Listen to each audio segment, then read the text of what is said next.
يا عيد ابو البشاير يا عيدنا حيا الهلال علينا سبحان من سوى لف بالخير وعوض عيد الهنا محلى ربي يعطينا خير العالي في سماء العالي في سماء يا عيد ابو البشاير يا عيدنا حيا الهلال علينا سبحان من سوى لف بالخير وعوض عيد الهنا محلى ربي يعطينا الخير العالي في سماء. بسم الله الرحمن الرحيم. السلام عليكم ورحمة الله وبركاته. daawadayaasheeda qiimaha iyo qaayaha lagu soo dhawaada barnaamij gaar ah oo talagalna ayaamaha ciida. wali waxaan dhexda uga jirnaa ciidii sida ogtiin dadka muslimiinta waxay leeyihiin laba ciid. labada ciid ayay aad u dabaaldegaan ay tahay maalmaha ay farxadda ku qaataan damaashaad iyo ehelkooda iyo qaraabadooda inay salaamaan. haddaba maalmahan ayaa waxay ku leeyihiin taariikh ballaaran islaamka sidaad ogtihiin rasuulka salawatullahi alayhi wasallam markuu imaaday madiina ayuu wuxuu arkay nimankii u imaaday oo ahaa maat reer ansaar oo dabaaldeg sameynaya laba maalin oo maaragtay isku soo baxayaan oo ciyaarayaan. markaas ayuu wuxuu yihi rasuulka salawatullahi alayhi wasallam wuxuu yihi ilaahay wuxuu noogu bedelay laba maalin oo ka khayr badan oo ah ciidda maalinka la afuro ee soonka uu dhammaado iyo ciidda maalinka carafa laga soo dareero. haddaba dadka muslimiinta ah meel walba ay joogaan labadaas maalin ayaa waxay u tahay ciid aada u ballaaran. xaqiiqatan iyadoo ay jirto oo keliya maalinka isbuuca ciidda la yidhaahdo ee jimcaha ah oo ah maalinka jimcaha intaas ayuu islaamka inta uu suneeyey uu qaba ay tahay ciidaha in la dabaaldego ay maaragtay mudan yihiin. haddaba habeenka caawa ah waxaanu dhexda weli uga jirnaa dabaaldegyaas annagoo ku jirna maalinkii labaad ee ciida. barnaamijka ciidda habeenka caawa waxaa marti wala ah ogala qayb qaadanaya sheekh cabdullaahi sheekh xasan sancaani oo ah culummada degan magaaladan iyo sheekh axmed jawhar bilaal oo aad garanaysaan oo asna culummada degan magaaladan birmingham. hadda labadiinaba kusoo dhawaada barnaamijka iyo baarak allah fiik adwana ma sha Allah. xaqiiqatan waxaanu ugu talagalnay ameenkan caawa ah inaan dadka muslimiinta ah ee soomaalida afkan ku hadlaya meel walba ay joogaan aan kala qayb qaadano maaragtay kala qayb qaadano maalmaha ciida ee farxadda ah. waxaan usoo diyaarinay barnaamij yar oo qosol ah si maaragtay ay nagala qayb qaataan farxaddaasi. waxaadna soo weydiisan kartaan insha allahu tacaala su-aalahaas leedihiin way ku saabsan yihiin munaasabadan. marka waxaan rabnaa wax yar inaan horta aan sharaxno ahamiyadda ay leedahay maalmahan. maxaa la ogol yahay maxaa la ogoleen qofka muslimka maxay tahay inuu ku dabaaldego maxaysan ahayn inuu ku dabaaldego iyo arrimaha la xiriira. haddaba su-aasha u horeysa aan labada sheekh weydiinaya ayaa waxay tahay horta ahamiyadda ay leedahay maalmahani maxay yihiin. intaana barnaamijka gelinin waxaan rabaa marka hore inaan kaga faa'iidaysano xaqiiqatan ilaaway oo muhiim ah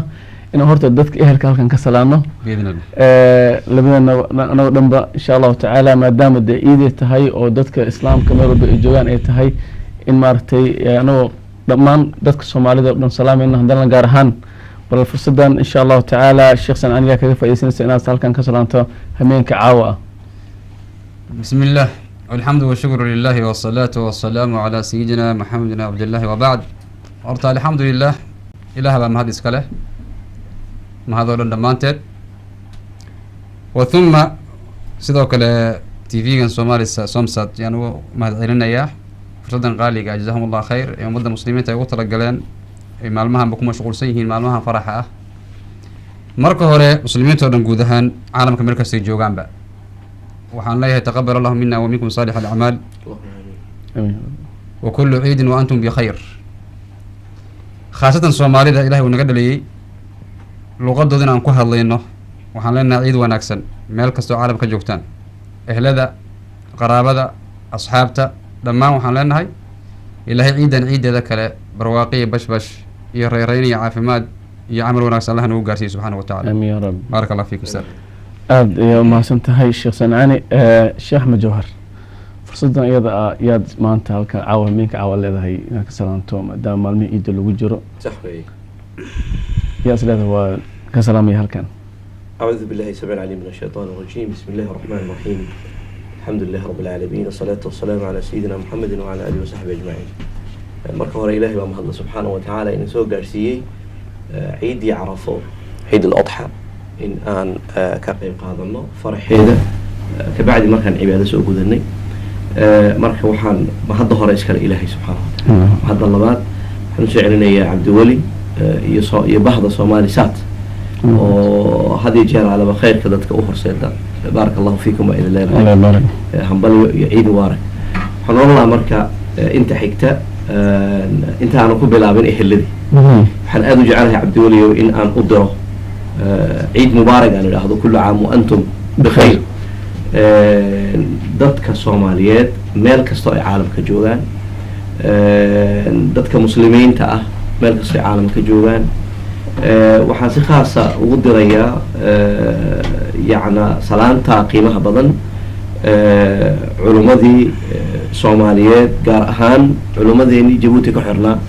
oo shaksiyan aniga qeyb weyn ka qaatay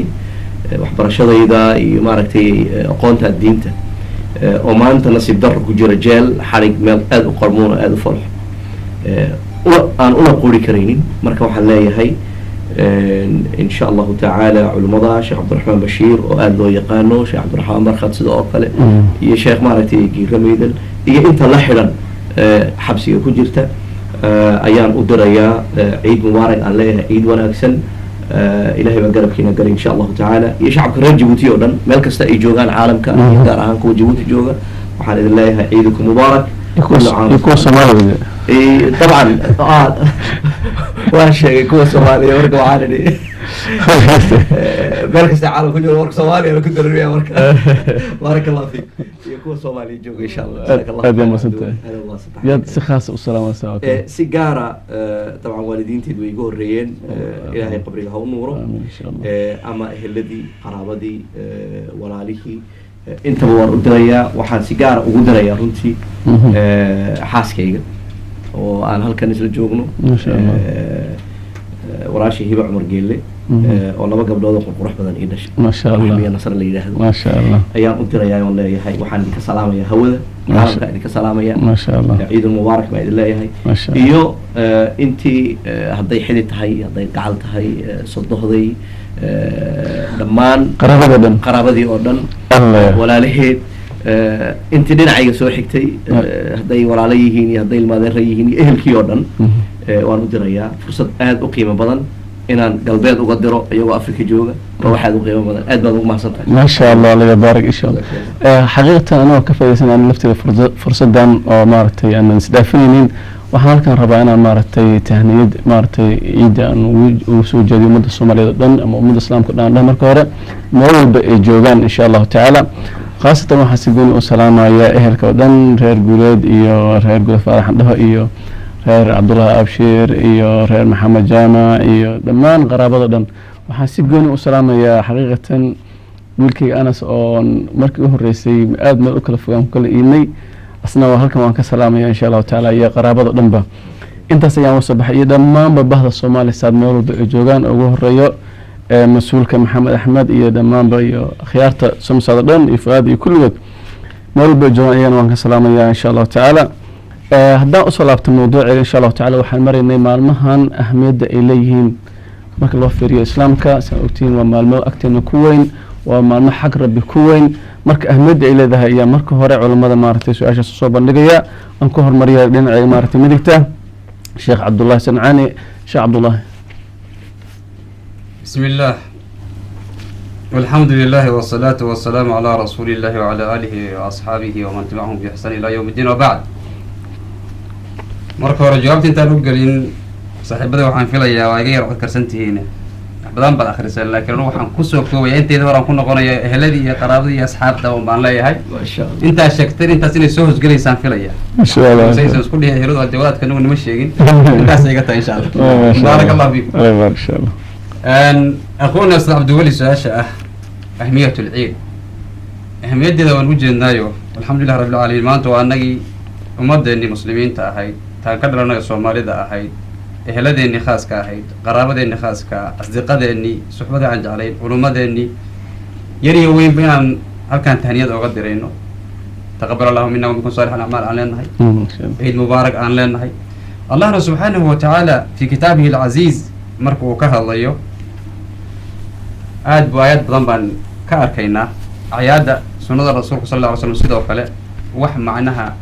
qaabkeeda iyo ahmiyaddeeda hadda aynu runtii aan isleenahay muslimiintu way ka daahsan tahay ma ay aha allah subxaanahu watacaala walaqad jacalna likulli ummatin mansak aayadda qur-aanka fi suurat alxaj adaaba xaafidha isla cabdiweliyo ilaahay marka uu leeyahay ummad kasta waxaan u sameynay mansak bimacnaa ciida iyo ibnu cabaas ku tafsiiray tafsiirkiisii tafaasiir kale ha ku jirto ciidan marka ummad kasta ilaahay markuu ciid u sameeyey ahmiyadda ciidayna ay leedahay waxaana tusinaya runtii markaan muqaabilkeeda markaan barbar dhigno acyaadda kale ay kuwa aan la noolnahay maanta reer galbeedka ha noqdaan ama kuwo kaloo diimo sheeganayaba ha noqdaan markaan fiirno waxyaabahay acyaad u yaqaana ama ciid u yaqaana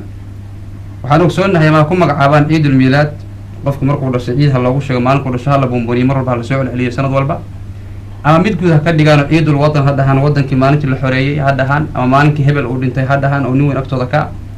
ama un ha ku sheegaan ama new yearkoodi iyo yeerka sanad walba ku dhamaada ha noqdo waxaasoo dhan waxaan arkaynaa waxay ku dul wareegayaan umuur iska dunyawi ah wax xag aakhira jira ma aha adduunyadan bay ku dul wareegaysaa oo weli ay ku warwareegayaan laakiin anigu horta allah subxaanahu watacaala baa horta ciidahan labada ah teenaa yaree wiiga soo noqonaysa jumcaha markaan iska rabna labadan ciidada waaweyn oo ciidulfitri ciidul adxa ah allaheena subxaanahu watacaala diinteena ayuu noogu jideeyey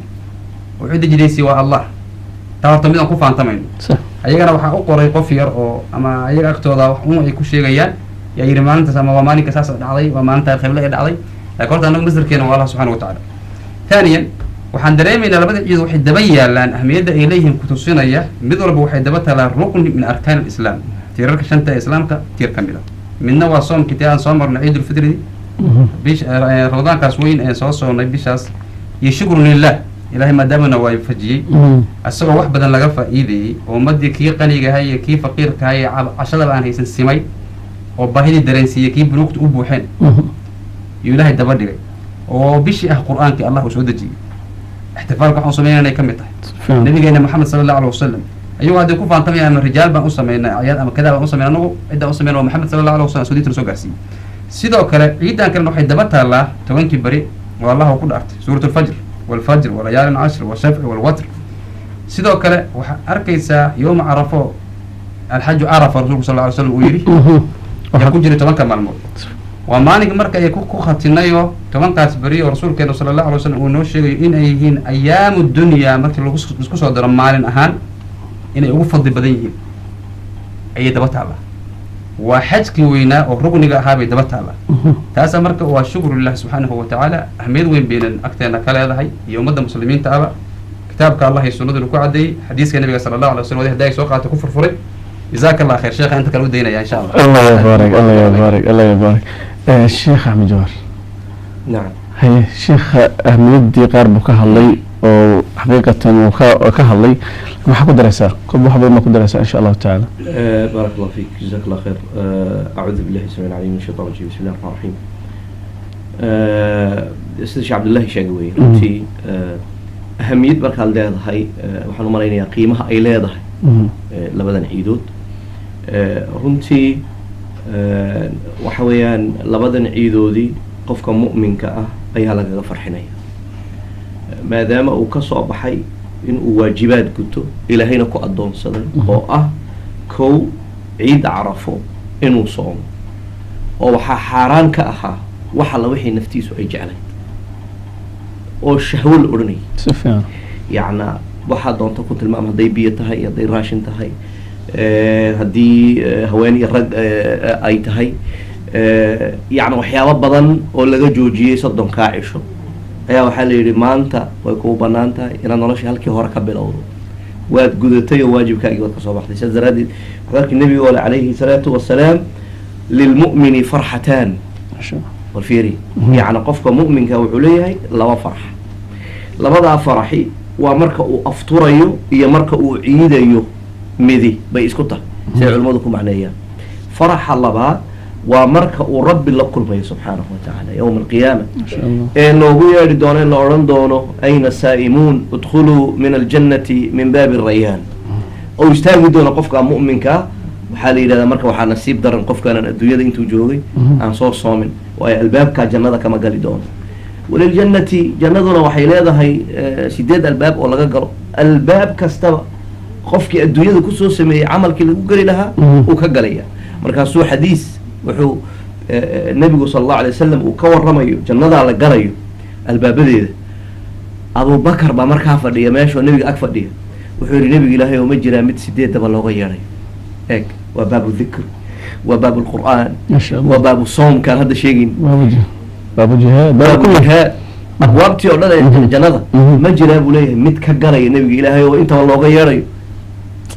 نعم بنبي ليه وأرجو أن تكون منهم الله أكبر شوف البشارة يعني وبشارة موقتها مركا قفك مؤمن كاي عبادة وكسب بحي أي أبا المرء أهميتك لا إلاده عيد عرفان شيء مركا عيد الحضر وحن قاعد صار لها ولا لها إن الداوري والدين تي إمارة ذات المسلمين إلا ولا تدبره أو آياتها قرآن كإلهي وكذا كيني سبحانه وتعالى أهمية ذا الشيء يوم العرفة maalinta carafa marka laga yimaado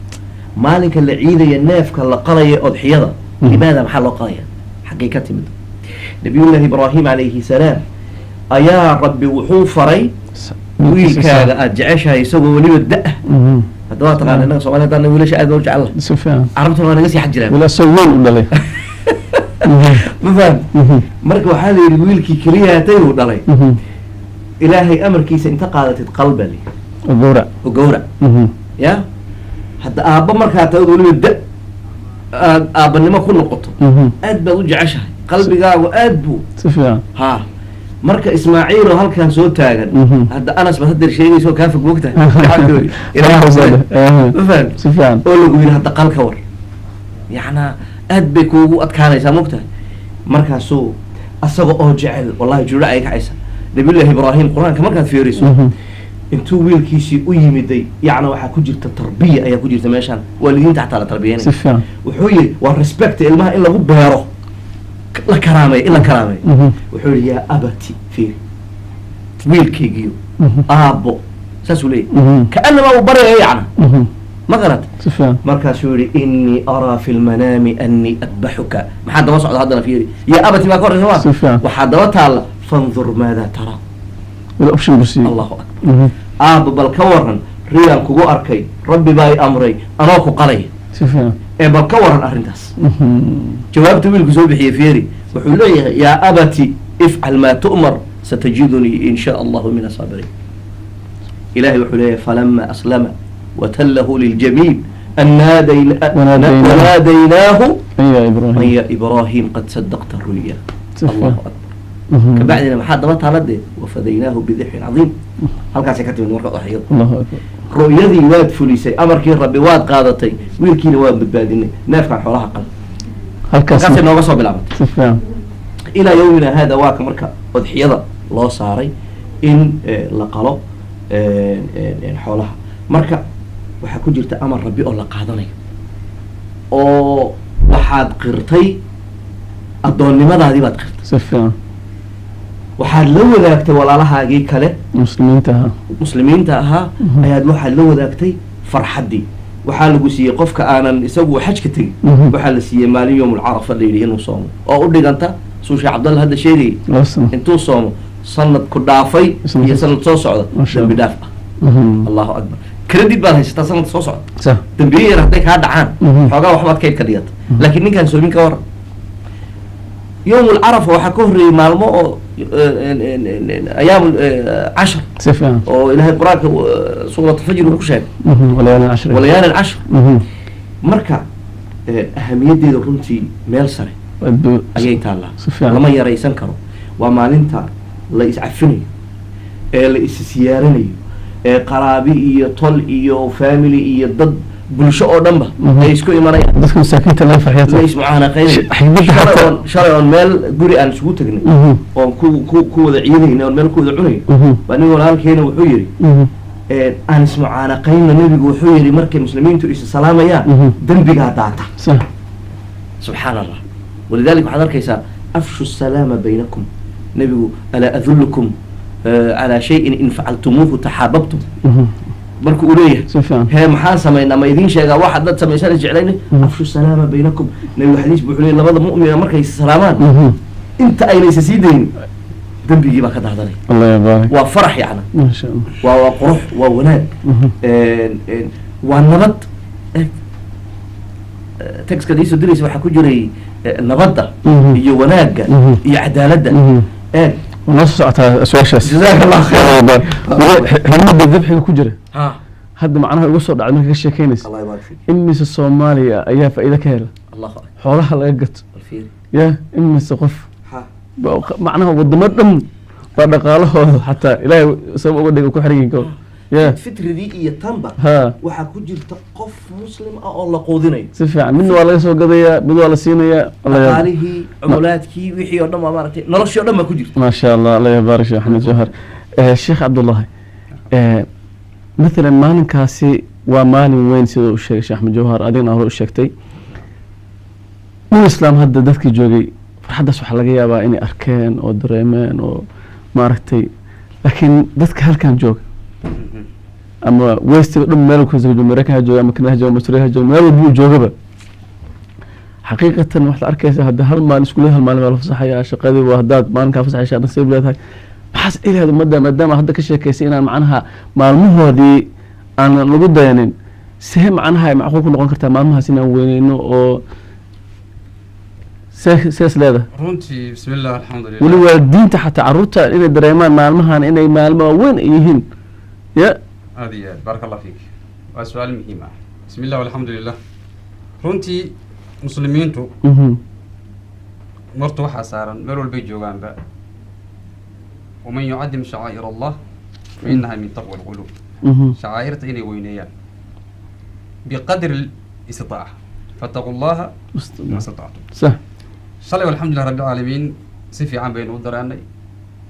waa anagii muslimiinta qaar oo iyagii baaggan weyne naga dambeeya اسمه باك runtii maraan ku dhex jiray farxad weyn baad dareemaysaa meeshaad joogtaba waa isweydiinaysaa waa meeshay dhabtii laakiin maantay waxaad moodaa markii maraan maantay hooyo allah xifdiyo subxaanahu watacaala aan la xiriiray amiin wax yaroon wada hadlaynay ayadii hooyo ina walaalaya waxaan su-aalo yaroon isweydiina markiiba waxay igu dartay waxay tiri maanta waxaan joognaa tuulo heblo halkaasaan xoolaha ay ku qaranaynaa heladii isugu timid halkaasaan maantay marka mashquul baa leeyahay hadal badan lagama sii gaaro farxad badan baa lagu dhex jiraa marka runtii qalbiyan waa hilooway markiiba waxaad moodaa kaanama meesha ii sawiratay meesha tuulada la joogo degmadii intii laga yara baxay shalay baa degmadii la joogay maanta beerihii loo baxay heladii dadkii masaakiinta ahay xataa tuulada degan laisugu yeeray macnaha waxa yara ilaahay ku siiyey subxaanahu watacaala xitaa haddaadan qani ahayn markii aad wax ka bixiso oo kaad siisay farxaddii aad ka aragto micno kale ay ku samaynaysaa sadaqadii allah subxaana watacaala ku aqbalo haddana waxyaaba alla oo kusoo dejiyo farxada arkaysaayo kan yar ee dariskaada ah oo maantay ku nool dariskaada wadamadaas maanta soomaaliya waddanka aan ka dhalna maanta dhibaatada ka jirta aanan soo koobi karin ku nool kaada yar markaad usoo iibiso shay yaroo ku farxo oo ku ciyaaro iyo dharkiisi yaraa kana haddaad ugu darto farxaddii lisaanu xaali wuxuu ku leeyahay ilaahay cumar dheer ha kusii siiyo farxaddii buu kaala qayb qaadanaya marka runtii meesheenna waxbaad moodaa inay aad dadkaas nooga nasiib badan yihiin waxaan leenahay marar badan xagga adduunyada ay moodaan nooga nasiib badanna laakiin waxaan leeyahay adduunya aakhiraba idinkaa nooga nasiib badan sii wada insha allah nicmada rabbi iyo shukrigeedba الله يبارك الله يبارك horta dadka waxaan ugu talagalnay meenka caawa maadaama ay ii tahay inaan maaragtay aanan arrimo badan oo iida aanan ka hadli doono waxaan sidoo kale kugu talagalnay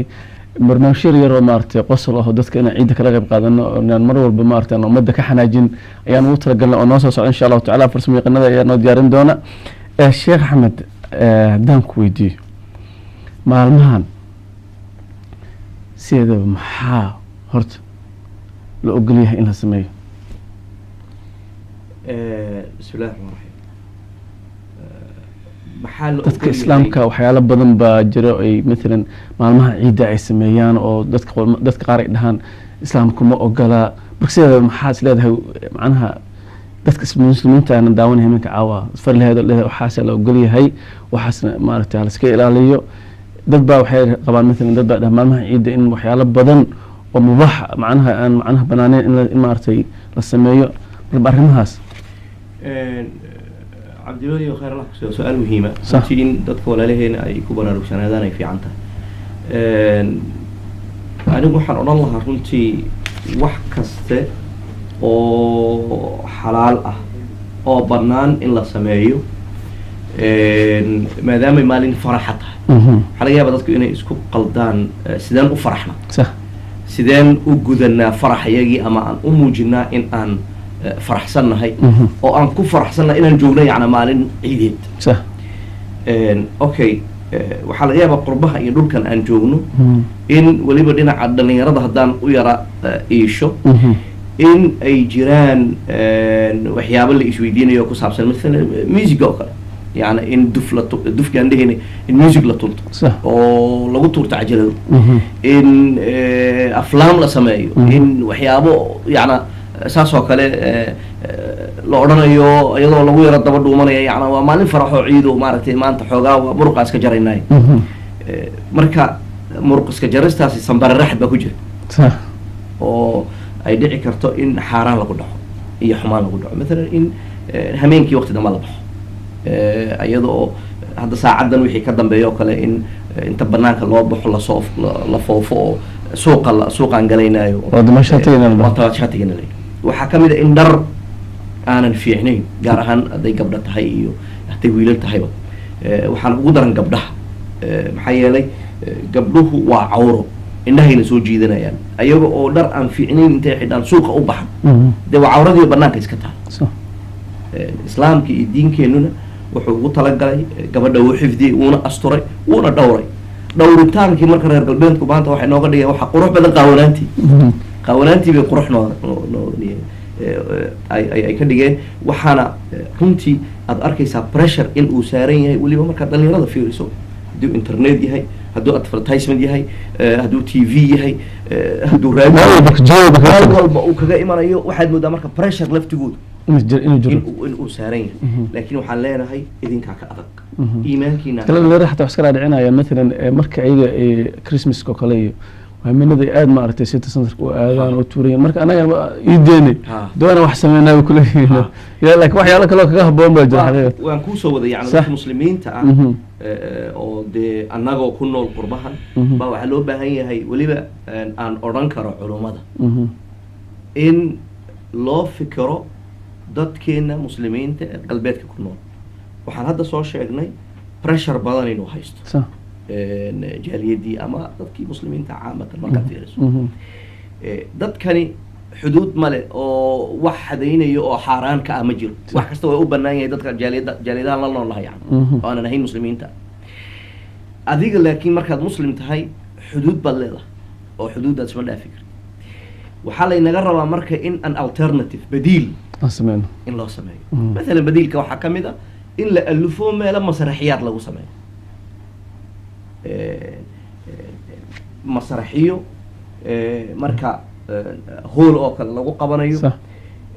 lagaga hadlayo shicaaraadkii islaamka mayane ee dalalkii aan ka imanay dalkeenii soomaaliya jabuuti etoobiya meeshuu doonaa noqda kenya dhulkii aan ku noolayn dhaqankeenii wanaagsanaa lagu barayo dadkii lagu tusayo qaabkii loo samayn jiray xafladaha iyo ciidaha loo على الأقل حتى سبورتي لو سمي دنيرده أو مال لسوق جي أو waxaa kaloo ka mid ah in يعني inta badan waxaad moodaa inay nagu badan tahay waa xaaraan iyo waa mamnuuc iyo lama samayn karo iyo kan lama samayn karo dooda صح waxay ka imanaysaa halkaas wax kasta haddaad naga mamnuucdeen dee maxaa samaynaa ma garanaysa marka هذا يوم ما سنتها فرصة من يقانك يا أقول لك أنا حقيقة سؤال هذا فرب ما صوت ديار صدي لكن سيد ما دام يوم فرحة أن كجرنا سيدتك إسلام كأهنا دعونا قلقة بقاتان أيام أفسح دونا قد كتلفونك إن شاء الله تعالى ضد بدنا أيوة الشيء فرصة من يقانك كجرنا بالقد كهريان سينيا إن شاء الله كسر وراء البرنامج هاي روحان سلام يا السلام عليكم علماء أيام سلام يا وعليكم السلام ورحمة الله خاصان شيخ أحمد جوهر من سلام يا ما شاء الله salaantii ciida waxaan halka lagu soo gudbinayaa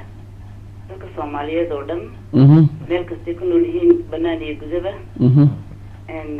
nabad waarta Ilaahay insha Allah hana siiyo amiin insha Allah waxaan kaloo salaamayaa waddankaygii qaaliga ahaa Jabuuti baan salaamayaa calankaygan salaamayaa shacabkaygan salaamayaa culimadaydan salaamayaa dawladaydan salaamayaa waxaan kaloo salaamayaa ciidamadeeda iyo qaran ee beledweyne joogan salaamayaa ma sha Allah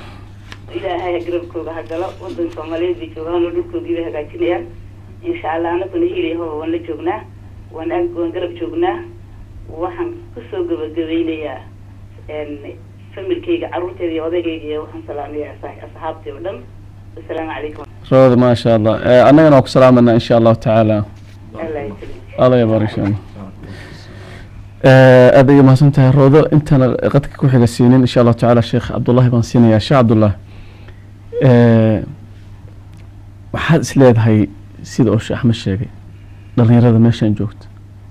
iyo weli dadka maartay balansiga qad telefoon ku xigay aad buu farsamo yaqaankii ugu dhagan yahay hay waa ku soo barnaamijka walaal codkayga meel lama hawada meel ku jira si fiican baad ugu jirtaa walaal anaga kula hadlayna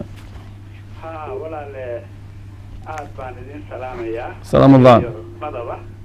Allah yسلمك run ahaantiina maamulka Somali Channel aad baan ugu dirsanaa wuxuu ka turjumaa dareenka shacabka Somali saad ma sha Allah dhaqanka iyo jiritaankooda Allah ka walaal runtii waxaan halkan ka salaamayaa awalan aniga isku tahniyadeynaya ma sha Allah gabadh baa igu dhalatay 10 oo aakhirkii hadda 10kii u dambeeyay ee Dulxaj ma sha Allah nafteedaan u tahniyadeynaya waxaan u bixiyaa amaal culimaduna inay igu soo ducayso Allah yabarik marka walaal midda kale runtii barnaamijyada iyo standardka culimada iyo qiyamka iyo ujeedada nolosha iyo waxa dadka runta u sheega had iyo goor inay ixraafaan lumaan wax walba oo dhibaato ka hor taagani waa culimada waxaan anigu dhashay 70-yadii iyadoo ay heesaha iyo fanku dadku wada heesayo waxaan qaxay 90kii iyadoo dadku masaajidka ku soo wada xiroodeen haddana waxaan arkayaa markay nabad yari xamar ka dhacday in lagu invite garanayo fanaaniintii oo aan culimadii loo yeelay markaas Soomaalidu hal dukaan bay wada furtaan haddii diin tahayna mar bay wada galaan hadday fan tahayna way wada galaan marka qaab engineering ah oo waafaqsan dhaqan Soomaaliyeedka in loogu sameeyo fan ka turjumaya dhaqankooda diintooda ay ku farxaan isla markaana aynu garanno xikmad iyo ujeedo inagoo kale aad baan idin salaamaya guud ahaan caalamul islaam iyo si gaara culimada islaamka السلام عليكم ورحمة الله وبركاته. وعليكم السلام ورحمة الله وبركاته. أنا أدعي أن كو سلامينا إيد مبارك بان كلنا هاي الله يبارك آمين إن شاء الله تعالى قبل هسه وبركة قد كتلفك أنت أنا قادن إن شاء الله تعالى قد بديهين لكن أرنتاس أيام وحير شيخ أشهر أضوت بوحير كودر الهاي أو أرنتو وذكر واجي حقيقة مهمة gabadhiina la degneed Birmingham Maryam Qaasim khayr Allah siiye hadda wasiirada ah ayaa waxay tir mar barnaamij la wareysanay Soomaalida maba dadku meel dhexe istaag kara maba ahab ama inay jaanib noqdaan ma aragtay dhinac sim noqdaan ama inay jaanib hadda macna dhinac kale si ninka dad sheekay hal kiyos hal dukaan arintaas maxaa leedahay waa sabab u tahay bismillah alhamdulillah طبعا من شد في النار التشدد بغير محله معناه قفك إنه وحن أذيق منين السجاعة كعبة ماشي أذيق منين وكفوا هذا وعدي بنتي سلاك وحن لا هاي دينتنا الحمد لله رب العالمين ما فرطنا في الكتاب من شيء ولا غير كتاب كانوا حبك كما تجد ما لي هي الإشكال كجل هنا سنة أنا أشرح النبي محمد صلى الله عليه وسلم marka waxaan leeyahay Allah sidoo kale subhanahu wa ta'ala wixii yaraan fahmi weyno cilmigeena yar aqoonteena yar daadeena ay naga hor istaagtay ama ajzigeennaba fasalu ahla dhikri in kuntum la ta'lamun billahi marka waxaan leeyahay khaasatan maalmahan joogna ciid oo kale umadu inay farxaan inay isku tahniyeeyaan Mhm. inay shay kastoo diinteeda aysan xarimin oo mubaaxa xitaa dufkii nabiga sal alla alay slam uu baneeyey Mhm. iyo macnaha qiinaaga marka lasoo halqaado waa unka xunun baa la aadaayay waxyaabaha wan wanaagsan alfaada fiican laakiin dadkeenni waxay ka abaareen hadda soo akhuuna gabadha u dhalatay amaal abu amaal ilaahay subxaana watacaala ha loo duceeya noo duceeyana waa yiriye gabadha allah u barakeeye aamin insha allah ducadii nabigana sal alla alay wasalam baaraka allahu laka lilmawluud balan warzuqta birah washakarta alwaahib wabalaqa ashuddaha insha allah insha allah taala. allah u barakeeye subxaana watacaala gabadha ilaahay dalkeeda iyo diinteeda mid anfacda allah ka dhigo aamin insha allah wuxuu aada u baraarujiyey noqdo runtii aad iyo aad muhiim u ah صح oo ah dadka hor socda ummaddu hoggaanka ma soo xirto caalimku kelmad cajiibu cali bin abi aalib ashay yudkuru bishay shayba shay buu kusoo xasuusinaya Mhm. imaamkaas radia allahu canhu yuu leeyahayo loo tiiriyaa macnaha laa taacata laa caqla buu yidhi laa caqla liman laa yutaac caqli ma leh qofka haddaan warkiisaba la yeerin caalim kasta uu yahay haddaan cilmigiisi la qaadan xikmadiisi la qaadan hadalkii asaguma waajibka gutay culummadayna alxamdulilah waajibkooda u taagan yihiin oo way gudanayaan laakiin hoggaanka kale waxaad moodaa mar walba dhan kale inuu bayrayo oo hawiyadiisiiba uusan aqoon hadda waa isaga akhuuna noo sheegay oo kule fanaaniin baa meel kasta laga cazumaya hadda waxaan ogsoona ciidii yar marka la sheegaba markiiba iclaamaad internetyada waa aragteen waxaa la kala hufayo barnaamijyada tviyada ka socda khaasatan si khaasan kulle anu hadda lababa dhowr tvyood ka mid tihiin baan si khaasa ugu duceeya maadaama barnaamijta ummadda anfacaya keliya xitaa maaha markas diin in laga hadla qasab ma ah laakiin ummadda wax anfacaya usoo daa maadaama ay shaashadan caalamkuna laga daawanayo caruurteena yararkaa wixii laga sambal ay ka dhiganayaan halkaas waxay ka arkaan Mhm.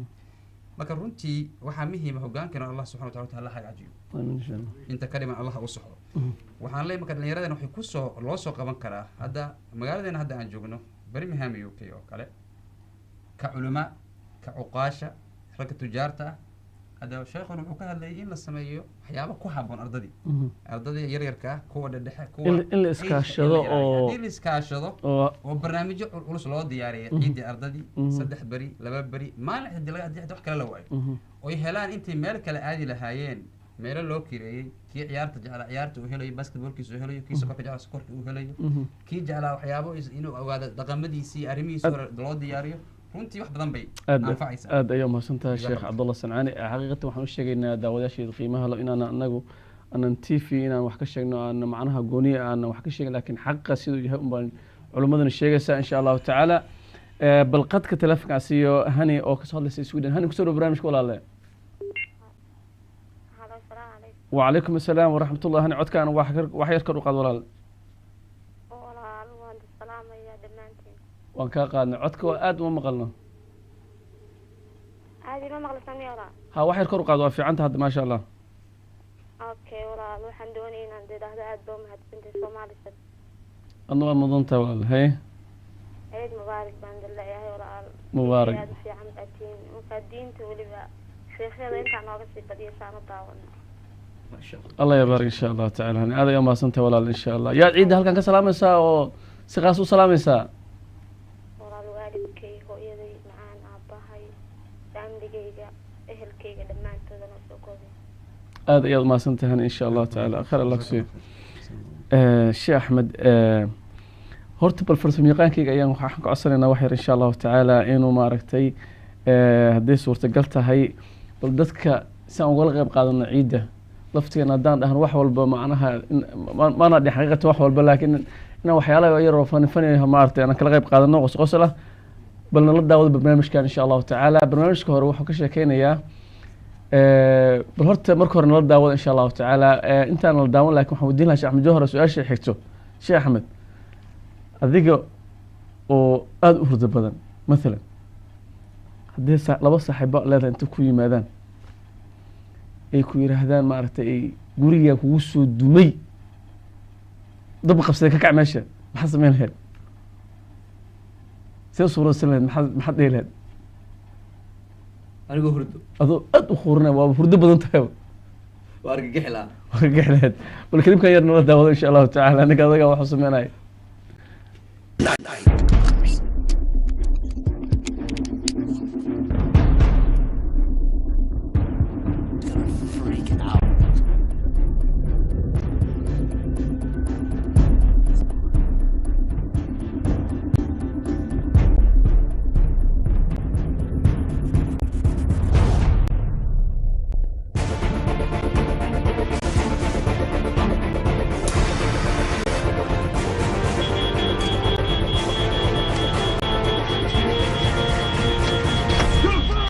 It's a fire, sir. It's a fire. It's okay. Come on. Put this on your head. It's towel. Stay put, okay? Stay put. Stay calm. Stay here. Stay right there.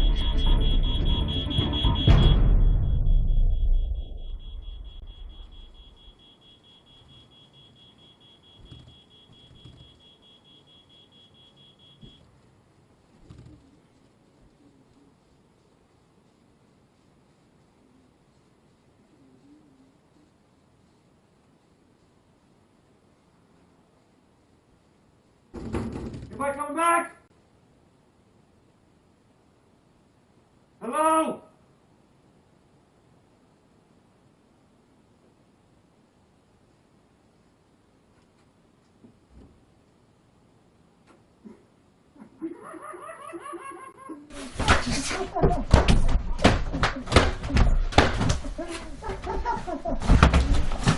God, you scared the shit out of me! Dude. هذا يمسيي حقيقة waxay laba saddex nin oo saaxiibaa laba kamid baa mid u tashaday nin aad hurdo badan hurdada kicin waayay buu ahaa markaas waxay isaga dhigeen nimankan dabdamiska la yiraahdo markaas waxay sameeyeen gurigii bay bahalkii alarmiga jibiyeen oo si alarmi been ku rakibeen markaas alarmiga qeynay meesha qiiq ka kacay ninka toosay markaas rakac meesha ka kacay meesha dabdamis ba isaga dhigeen moogta bustana waxay ka saareen wajiga wadin bustaas ka qaday kala gubanaysa abbaar markuu fadhiyay بين شيخ بوينك دوا جدد واحد كده حماشه وحنا ما هردوين ماله بالو تشدي وما احمد كسدو برنامجك ولا لا السلام عليكم ugu horeysa ciid mubaarak aan idin leenahay dhamaan mubaarak waxaan ka salaameynaa islaamka oo dhan qof kasta islaam oo maantay ciiday inuu ciidiisa uga dhigo maaragtahay sanadkan kiisa kale ilaahay nagu gaarsiiyo khayr iyo nicmo marka ugu horeysa aamin insha Allah labaad culimada meesha fadhisa waa idin wada salaamaya salaam waxaan rabaa inaan wax yar idin weydiiyo qofka markii uu soomo 10 beri haddii ay hal beri ka tagto ama oo wadi waayo ku dhaxda uga haro udxiyada ma kala kariyaa markastaba waxaa tiri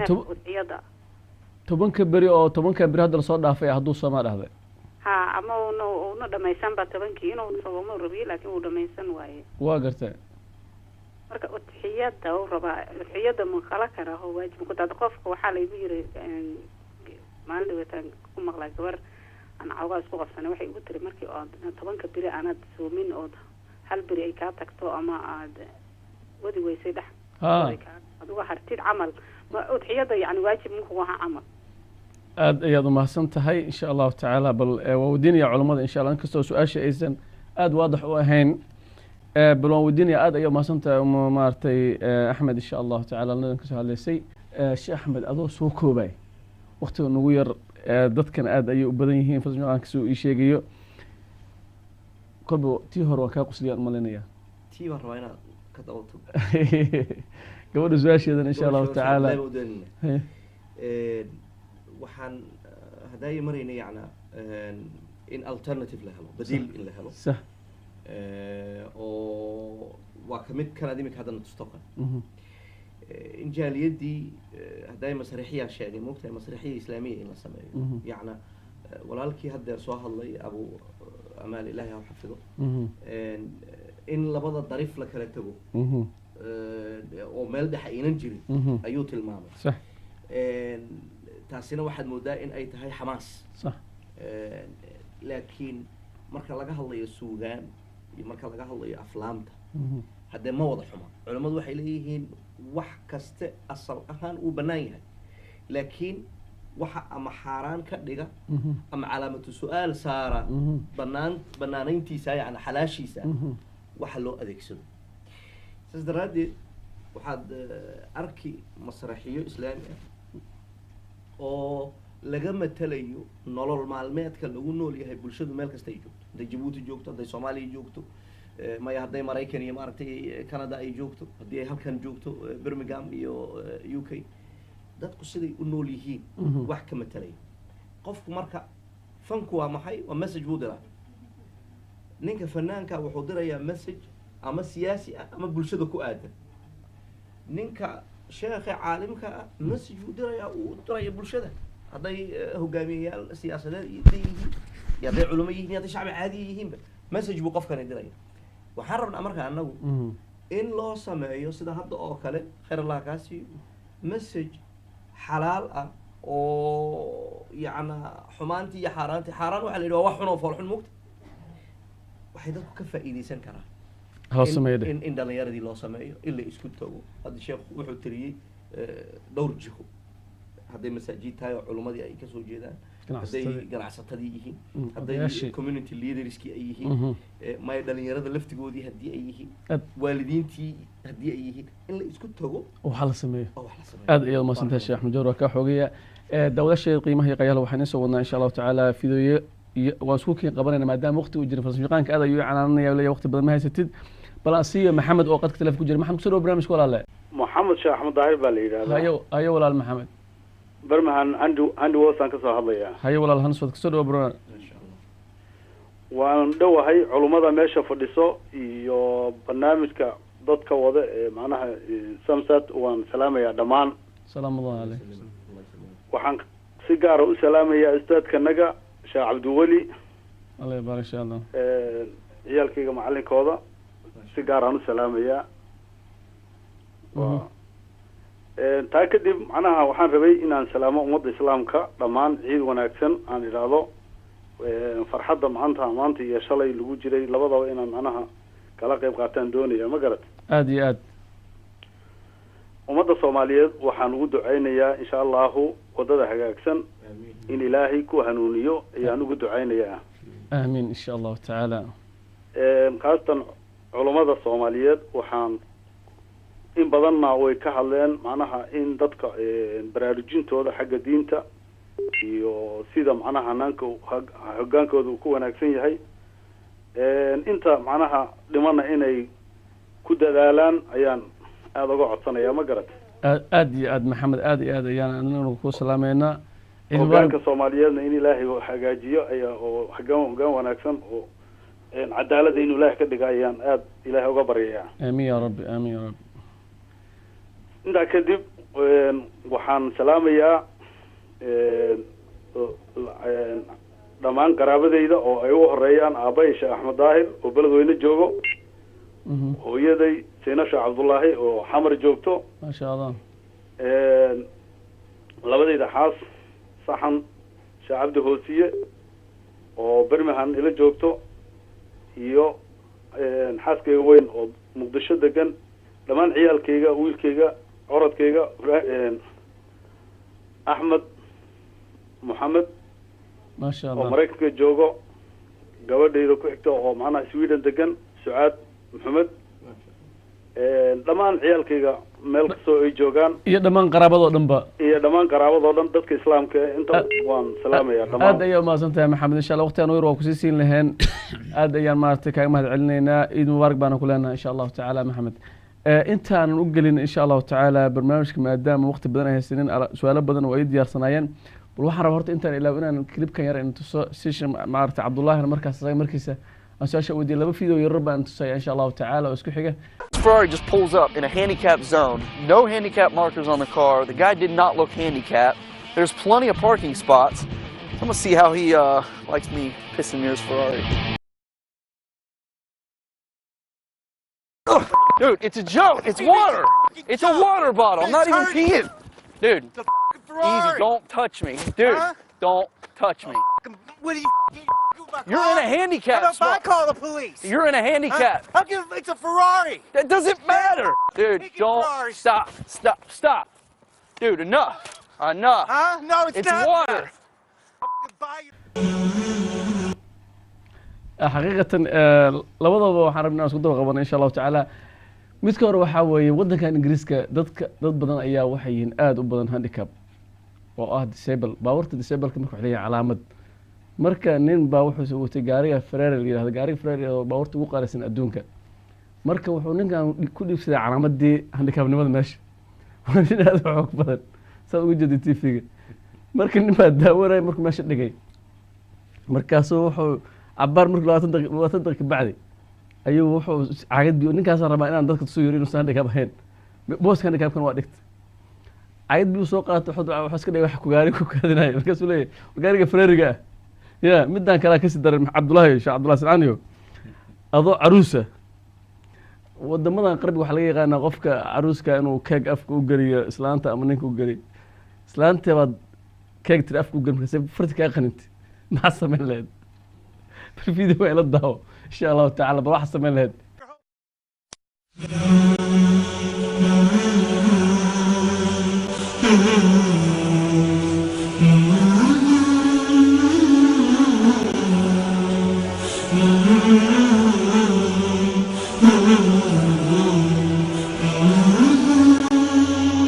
يا ليل يا بحر السكون ماذا طويت من القرون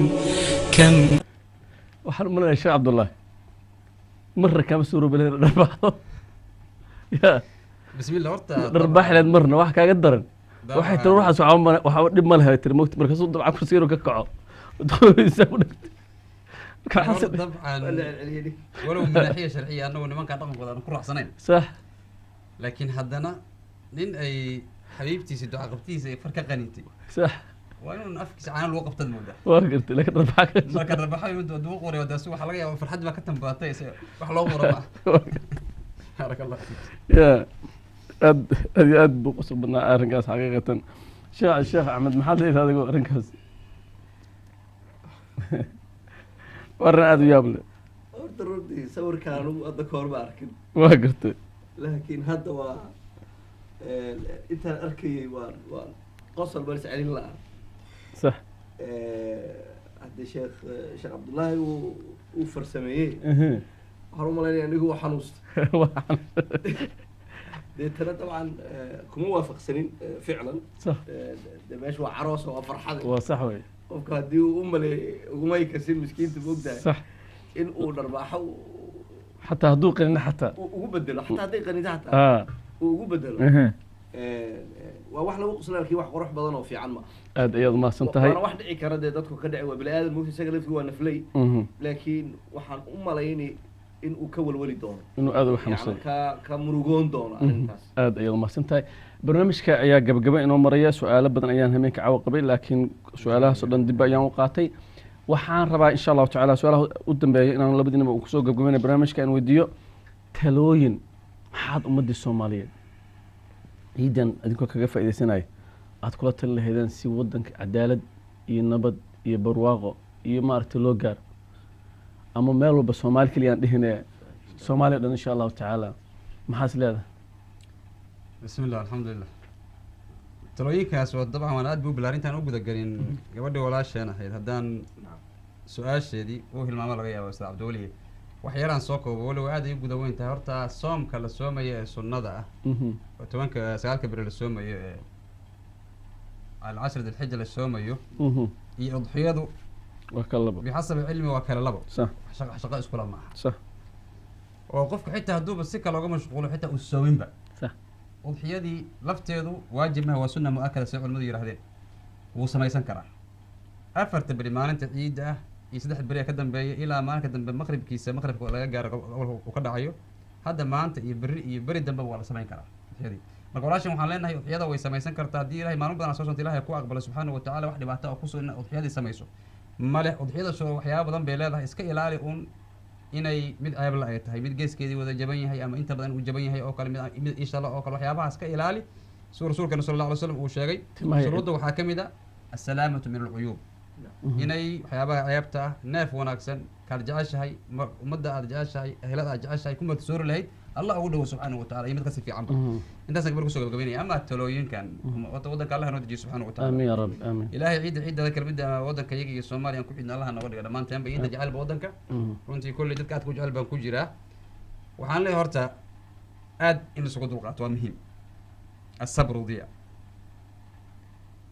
hogaanka xitaa hadduu wax ka khalday in loo nasteexeeyo maadaama ay muslimiin ba yihiin kaliya aan xumaanta uun la fiirino uun orod loola geline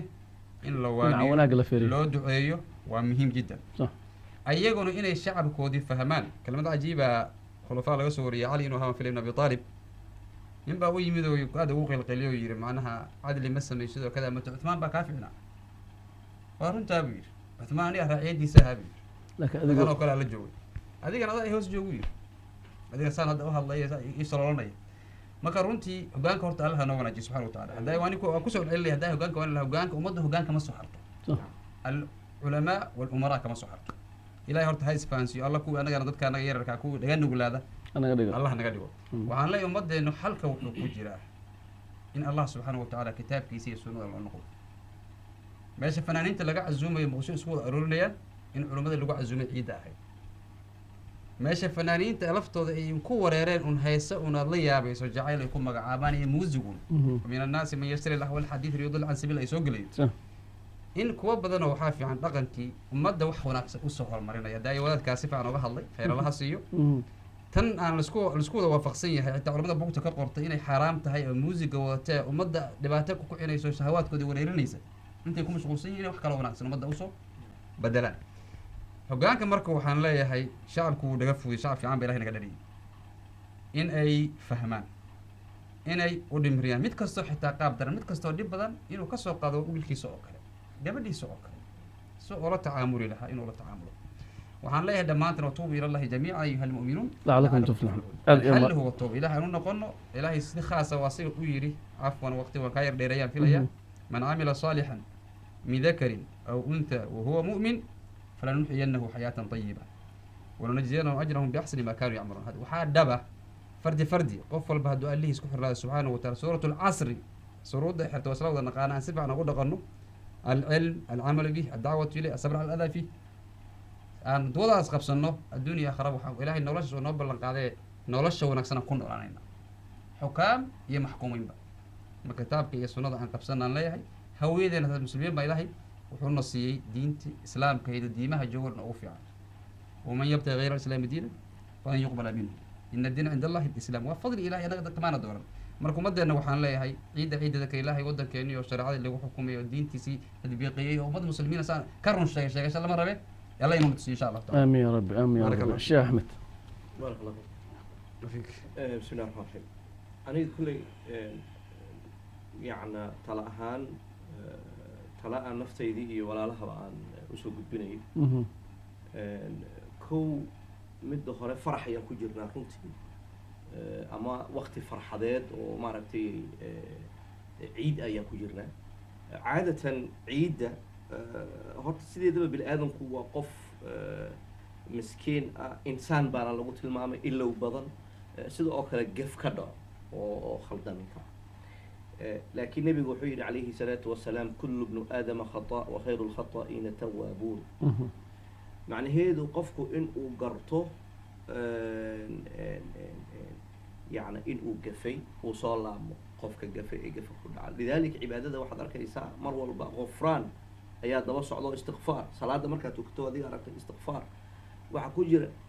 bila aadan baa tahay dambigii hore ka soo dhacay inaad iska masaxdo alla raali geliso culimadu markay fasirayaan marka raali gelinta waxay yiraahdaan bila aadanka dhexdiisuna inay israali geliyaan ilaahay subhanahu wa ta'ala ma ogola bila aadanka dhexdoodu inay isdulmiyaan isaga hadii la dulmiyo ilaahay u dhaafa laakiin waxa qof bila aadana ku dulmiday kuma dhaafay ilaa aad qofkii ma aragtay aad ka garbaxdo sidaraadii حديث بعجيب أن أذو جعلها دردارا مكان نقطنا أن مرول بان استعمالها ولا لها يدك يمارتي أن نفتي ذا مرول بان حسوسية حديث كاس وحشيغ يا مالك استوجو قال النبي أوسي عليه الصلاة والسلام أولا معاذ بن جبل رضي الله عنه ثم للعالم كله وحوءها نبي وحيد عليه السلام اتق الله حيثما كنت أو حيثما كنت وأتبع السيئة الحسنة تمحوها وخالق الناس بخلق حسن حديث كاسي وعجيب يعني وحا كليجي وقاضنا يا محمد هذا حلقات إلا فصل مرك الله صار دعيو واقعة يبلشد حديث كاسي ودردار رنتي عروس وحن أقول لها مركب إن ملك استوى جوكتو عالم كماشو دون هالنقطة يوروب مريكان أفريقيا إيشيا ماشو دون هالنقطة مسؤولية ده دون تهاي waxa ugu sarreysa mas-uuliyadda madaxweyne ugu sarreeya صح waxa ugu hooseeya naftaada keliga aad isku tahay dee aad cid kale mas-uulka ahayn markaad single-ka tahay in aad meel kasta oo joogto iyo xil kasta oo hayso ilaaha kaga baqdo hadduu gaf kaa dhaco wanaagaad ka daba geyso wanaagaasi wuxuu masaxayaa xumaantii hore سفيان وخالق الناس بخلق حسن هل كما ربا إن وحير زلتاو أسوكوبي إن شاء الله dadka kula dhaqan wanaagsan waxaan leeyahay nabigu wuxuu yiri xadiis ajiiba oo runtii farxadana ay kamid tahay man adkhala surura fi bayt muslim asarrahu Allah yawm al-qiyamah ek bal isku qabo qofka geliya guri muslim ah culimadu markay fasirayaan guri kasto xataa in insaaniyada walaalaha ku nahay moogta kuwa taan muslimka ay moogta oo waxa jeceshahay maadaama oo risaalo cadiima aad sideynay dadka oo dhawada muslimiin ay noqdaan si nabiga ku tilmaamay calayhi salaam idinka la idinkay soo diray idinkuna dab baad ku dhacaysaan markuu sawirayay sidaan isku nahay isagii nabiga sallallahu alayhi wasallam marka nabigu muxuu leeyahay qofka galiya farxad guri islaam ilaahay maalinka la cabsoonayo ee la baqayo ee hawlka uu jiro ayuu ilaahay farax qalbigiisa geliyaa maanta waxaa dhegeysanayay madaxweynaha dalka Jabuuti Ismaaciil Umar Geelle ilaahay xaqa ha tuso marka wuxuu yiri waa maciidu faaninaya uu ka hadlaya waa farax waa maalin la iscafiyo waa maalin sidan la sameeyo waa maalin ma aha maalin kaliya dhar qurux badan oo la xidhay waa maalin la isa salaamo oo la isku soo dhawaado nabad laga shaqeeyo aad baan ugu farxay waxaan ku baraarujinayaa isaga laftigiisa inuu maadaama madaxweynaha guriga islaamkana farxad geliyo uu ka bilaabo guriyo badan oo maaragtay sida culimada jeelka ku jira oo ilmahoodii guriyihii inta laga xidhay laga saaray guriyihii baa jira moogta in ilaahay ugu dhawaado in uu waxaa dadka la samaynayo laga joojiyo oo farax guryaha la geliyo iyadoo laga fikirayo xadiiska nabiga sallallahu alayhi wasallam iyo qof kasta oo mas'uul meel kasta uu joogo in la isugu yeero faraxa waxaan aad ugu faraxsanahay walaashaydii rooda ee soo hadashay inay iga hor tiraahdo yacna ciidanka ama askarta reer Jabuuti ee joogta Beledweyne aad baan ugu faraxsanahay hoggaankooduna uu la yiraahdo Cismaan Dubad oo nin sheekha isaguna ilaahay garabkooda ha galo ducada waan u soo laami doonaa aad iyo maasantaa sheekh Axmed waqtiga ayaa maartay ayaga dhan insha Allah taala aad iyo aad ayay u maasan yihiin labadeena sheekh ahmeenka caaw barnaamijka ciida aan u talagalnay la daadinaya waa sheekh Cabdullaahi sheekh Xasan Sancaani iyo sheekh Axmed Jawhar Bilaal labada sheekh waxaan leenahay jazaahumullahu khayra jazaa dawayasheeda qiimaha iyo qaayaha loo barnaamijkii oo inoo soo socday caawa muddo intaas ayaanu ku soo gabagabeynaynaa barnaamijku waxayna daadinay anigu Cabdiwali Maxmed xagga farsamada waa bahda Soomaaliya saad ugu horeeya Cabdinaasir Xarago Cabdirashiid iyo Cabdirashiid maartay Cabdullaahi Ganay inta barnaamijka mid lamid aan ku kulmi doono waa anagu isku duuban oo inay leh meel walba joogtaan ciid mubaarak insha Allah taala waxaana soo dhow sanadkii cusba ee islaamka oo bisha markay dhamaato waa sanadka cusub ee islaamka mogaanin إذا خلوت الدهر فلا تقل خلوت ولكن قل علي الرقيب ولا تحسبن الله غافلا عما يعمل الظالم انت سينكون رافيا والسلام عليكم ورحمة الله وبركاته وعليكم السلام ورحمة الله وبركاته جزاك الله يعطينا خير العالي في سماء